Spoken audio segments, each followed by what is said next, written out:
The Polar Express.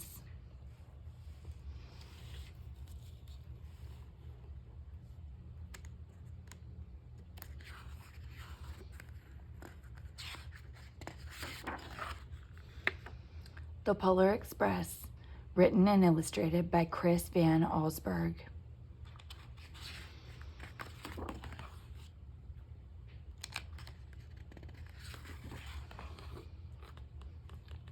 On Christmas Eve, many years ago, I lay quietly in my bed.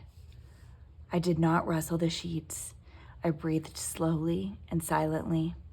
I was listening for a sound a friend had told me I'd never hear. The ringing bells of Santa's sleigh. There is no Santa, my friend had insisted, but I knew he was wrong. Late that night, I did hear sounds, though not of ringing bells. From outside came the sounds of hissing steam and squeaking metal. I looked through my window and saw a train standing perfectly still in front of my house.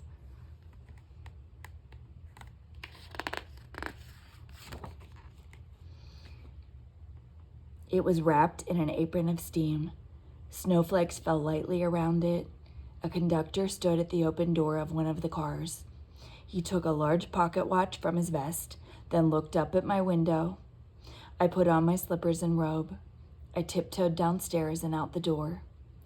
"All aboard!" the conductor cried out. I ran up to him. "Well," he said, "are you coming?" "Where?" I asked. "Why, to the North Pole, of course," was his answer. "This is the Polar Express." I took his outstretched hand and he pulled me aboard.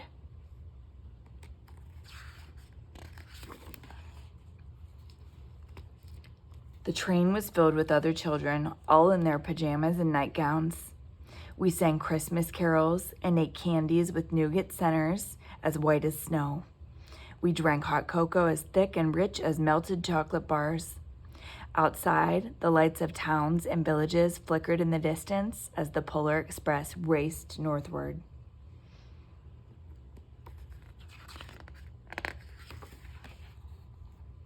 Soon there were no more lights to be seen. We traveled through cold, dark forests where lean wolves roamed and white-tailed rabbits hid from our train as it thundered through the quiet wilderness.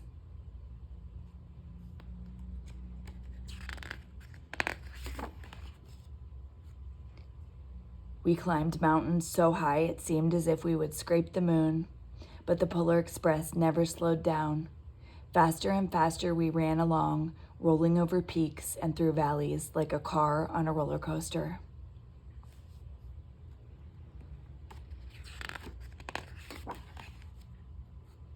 The mountains turned into hills, the hills to snow-covered plains.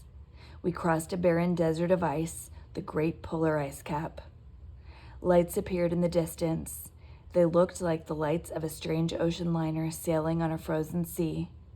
"There," said the conductor, "is the North Pole."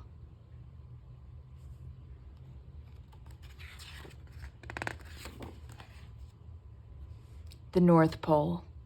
It was a huge city standing alone at the top of the world, filled with factories where every Christmas toy was made. At first, we saw no elves. "They are gathering at the center of the city," the conductor told us. "That is where Santa will give the first gift of Christmas." "Who receives the first gift?" we all asked. The conductor answered, "He will choose one of you."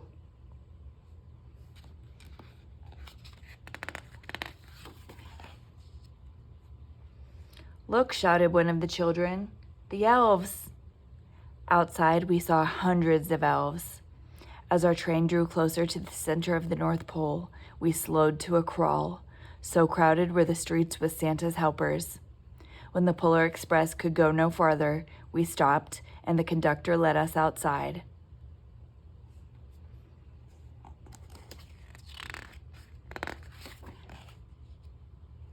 We pressed through the crowd to the edge of a large open circle.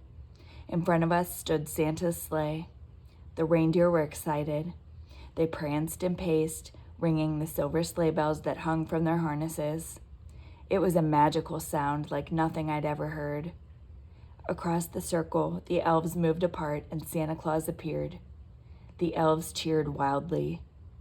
He marched over to us and, pointing to me, said, "Let's have this fellow here." He jumped into his sleigh. The conductor handed me up. I sat on Santa's knee and he asked, "Now, what would you like for Christmas?"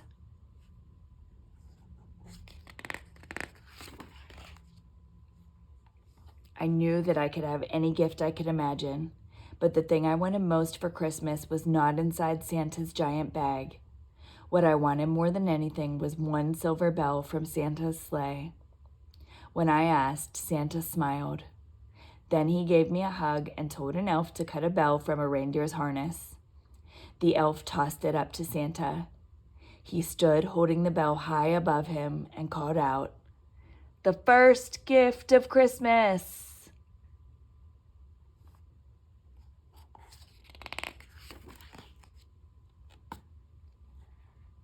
A clock struck midnight as the elves roared their approval.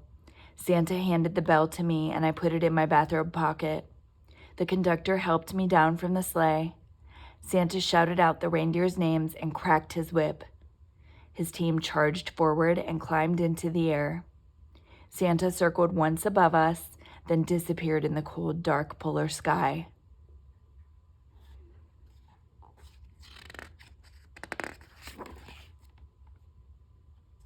As soon as we were back inside the Polar Express, the other children asked to see the bell. I reached into my pocket, but the only thing I felt was a hole. I had lost the silver bell from Santa Claus's sleigh.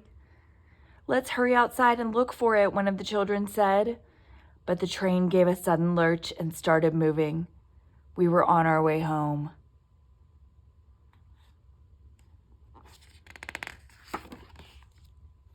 It broke my heart to lose the bell. When the train reached my house, I sadly left the other children. I stood at my doorway and waved goodbye. The conductor said something from the moving train, but I couldn't hear him. "What?" I yelled out. He cupped his hands around his mouth. "Merry Christmas!" he shouted. The Polar Express let out a loud blast from its whistle and sped away.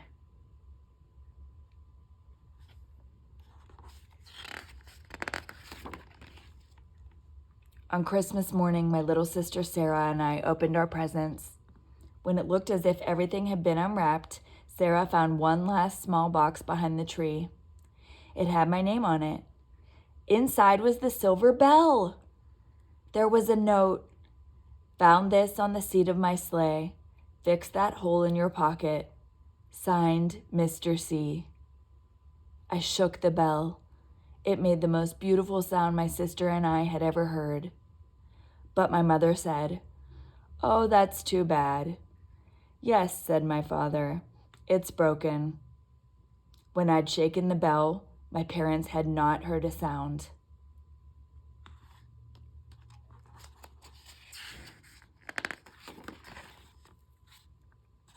At one time, most of my friends could hear the bell, but as years passed, it fell silent for all of them. Even Sarah found one Christmas that she could no longer hear its sweet sound. Though I've grown old, the bell still rings for me as it does for all who truly believe.